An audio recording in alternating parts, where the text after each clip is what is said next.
lemot kayak HP aku dong, bagus canggih.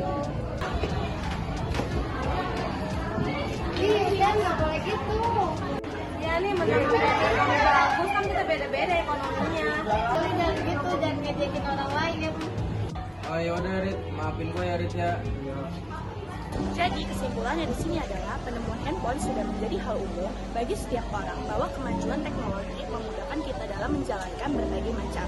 Seperti kita beraktivitas, kemajuan teknologi ini bisa menghubungkan seseorang yang ada di jauh sana. Misalnya kita tinggal di kota A, bisa menghubungkan atau menjalin komunikasi dengan seseorang di kota B, sehingga komunikasi ini terjalin dengan baik.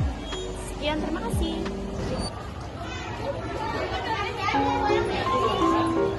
Thank you.